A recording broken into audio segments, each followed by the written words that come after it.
ang Section 31, PE sole authority to seal electrical plants, right? Apo. REE, field of practice niya, charge, Apo. etc. RME provided 500 kVA. Diniscuss naman ni Efren yun, di ba? Apo. Ngayon, ang Section 33, ito yung nagsasabi na ito nga yung sinasabi ko, yung complement ng PE, RE, and RME. Wala pa tayo doon sa kung gaano siya kadami. Magkaiba yun eh. Kasi itong Section 31, ang sinasabi mo, kung meron siya halimbawang hinire, yung hinire niya hanggang dito lang siya pagka 500 kVA yung below. Yung Section 33, ang sinasabi, gaano kadami ba yung i-hire niya. Yun ang kaibahan. Kasi dito sa last, that a yearly inspection will be conducted and certified to be in a safe operating condition by an electrical engineer, registered electrical engineer, or registered master electrician. Oo, tama yun. Depende yun. Doon sa, i-connect mo yun, siyempre, doon sa field of practice, sa Sunday provision.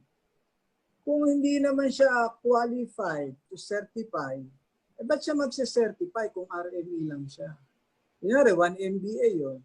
So, hindi pasok yun doon sa kanyang qualification. Pero kung less than 500 kVA or less, pwede siya mag-certify. There's nothing wrong with that. I mean, if that is the question.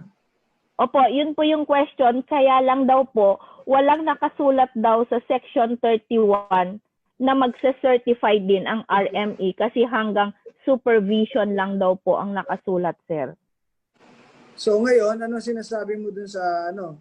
So hindi daw dapat pwedeng hindi daw pwedeng mag-certify kasi wala daw doon sa Section 31 na nakasulat na pwedeng mag-certify ang RME doon sa load na allowed lang sa kanila.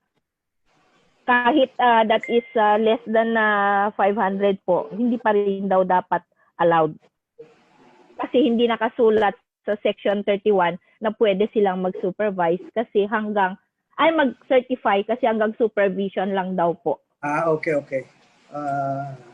Tama yon. Kasi, ang impact, ito kasi, includes installation, blah, blah, blah, no? Apo. Should be under supervision lang ng 500 kVA. O, tama yan. RME. Opo. Tama yan. Tama yan. So, no, sir, RME cannot certify, sir? Oo, tama yan. Hindi siya okay. Pwede. So, it's clear na, sir.